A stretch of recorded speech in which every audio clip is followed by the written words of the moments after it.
Vous êtes à quelques minutes de votre intervention. À ce moment-là, qu'est-ce qui se passe dans votre tête? Est-ce que vous êtes stressé?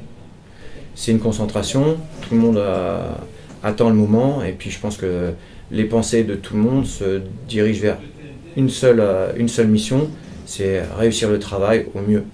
Donc le stress n'est pas là, ou en tout cas si c'est un stress, c'est un bon stress, c'est pas du mauvais stress. C'est je vais travailler, je vais remplir ma mission, je vais faire ce pourquoi je suis entraîné, et voilà, donc c'est pas un mauvais stress, c'est de la concentration.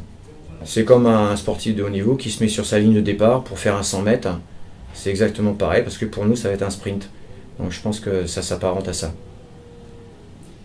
Alors, là on va passer avec la vidéo donc, de votre assaut.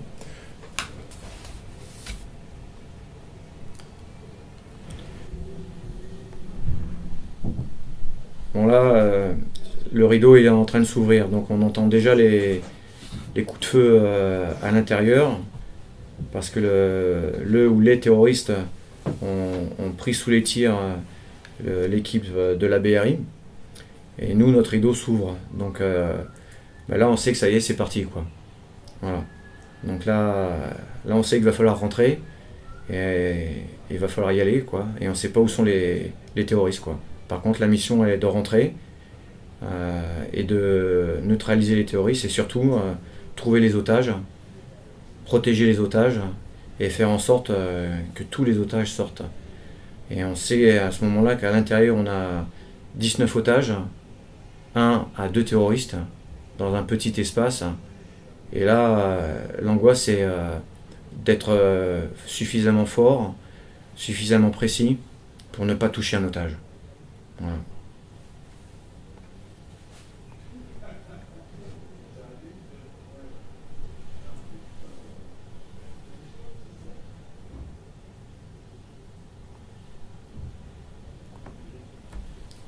Voilà, là c'est le moment où le rideau s'est complètement levé. On a pu commencer d'investir le bâtiment, quoi. Et là, là, on est pris sous des tirs très nourris. Donc là, les collègues font leur travail. La première cible est bien identifiée.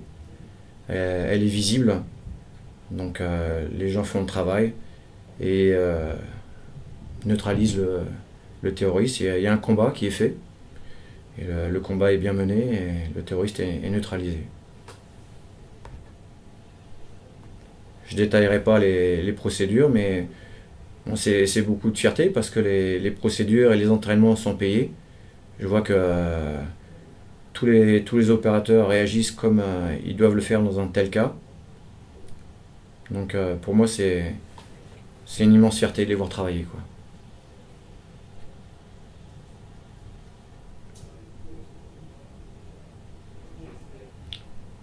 Alors là, on aperçoit l'évacuation des otages.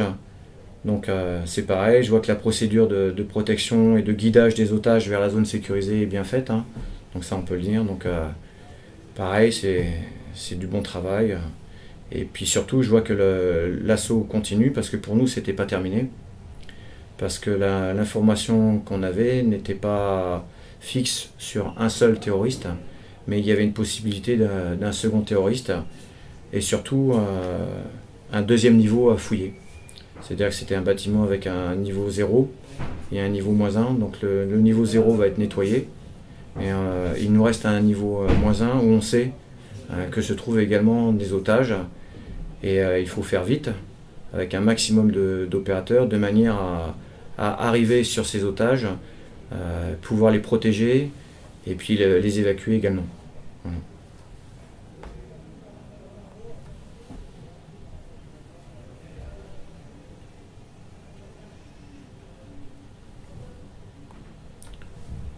Là, on aperçoit l'évacuation d'un camarade blessé de la brigade d'intervention, qui d'ailleurs portait secours à un de nos blessés.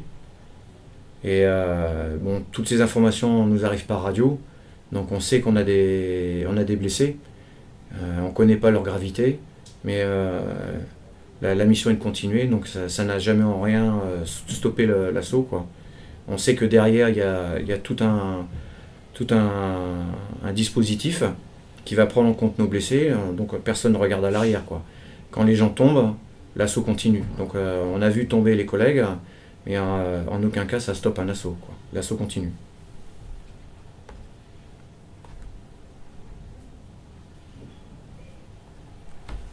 Là on aperçoit donc le collègue qui a été blessé, de chez nous, du raid, et il est immédiatement, c'est le blessé qui a été le plus gravement touché, donc il est bien mis en protection. On reçoit les informations sur ce gars-là qui est également blessé. Et ça, comme je vous l'expliquais, ça ne change absolument rien, quoi. Aujourd'hui, il va mieux? Il va mieux, il est sorti de l'hôpital. Et il va avoir plusieurs mois de convalescence, hein, parce que sa blessure est assez grave quand même. Mais bon, c'est quelqu'un de costaud. Et il récupérera, on pense, l'intégralité de ses fonctions musculaires. En tout cas, c'est ce qu'on lui souhaite, hein. Et puis j'en suis sûr, c'est un bon gars et je pense qu'il n'y aura aucun souci. Il a hâte de reprendre place dans l'équipe? Ouais, je pense qu'il voudrait déjà y être, mais on va pas le laisser revenir. Il va récupérer, mais il sera encore meilleur qu'avant. Comme les autres d'ailleurs, qui sont encore en convalescence, hein, qui ont été également blessés, mais qu'on ne voit pas sur l'image. Ce sont des gens qui ont une capacité à récupérer hors du commun par rapport à des individus lambda, de par l'entraînement, la diététique et la vie qu'ils mènent, quoi. Donc il n'y a aucun problème, ils reviendront tous à 200%.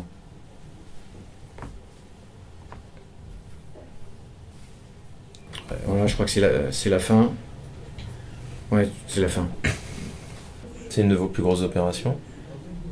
Pour moi, non, parce que ça fait plus de 20 ans que je suis au raid, mais c'est une de mes plus belles opérations. Votre famille, je sais pas, vos enfants, ils vous disent quoi en rentrant? On est fiers de ce que tu as fait.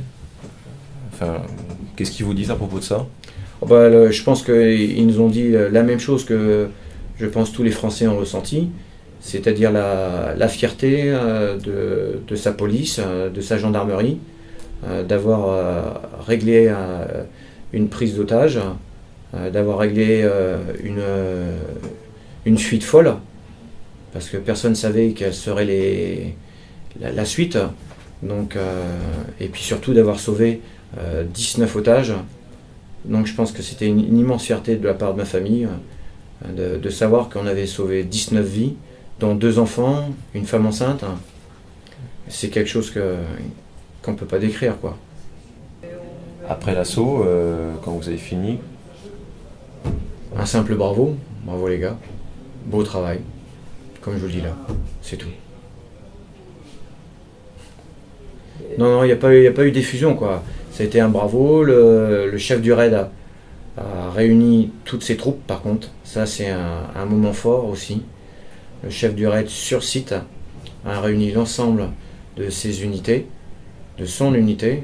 Quand je parle de ses unités, c'est parce qu'il y avait les négociateurs qui étaient également présents, les médecins, la logistique était présente, et le patron, je crois peut-être même un peu la gorge nouée, nous a remerciés, et ça nous a fait chaud au cœur aussi.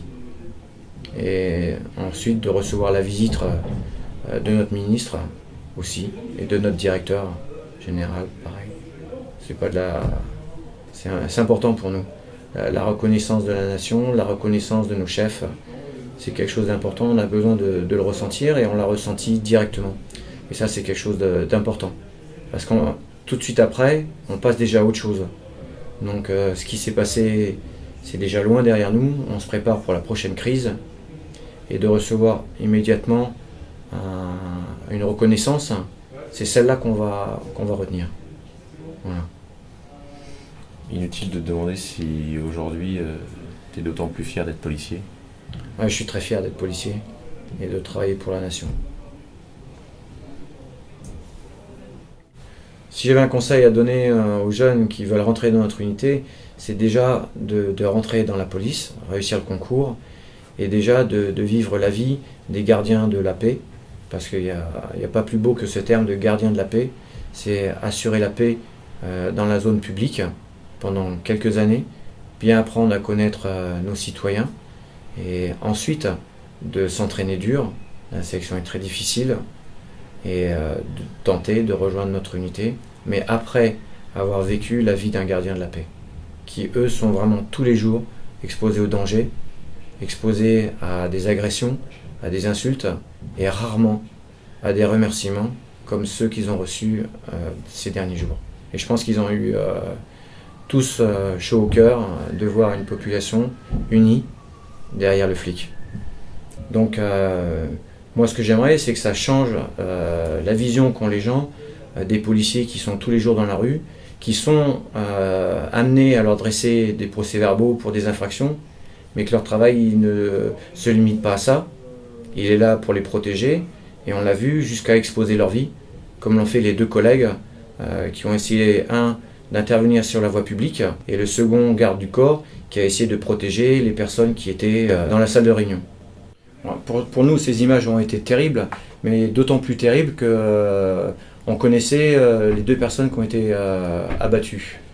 À savoir que Ahmed avait déjà fait des stages au sein de l'unité et que son collègue avait également fréquenté notre unité à titre personnel.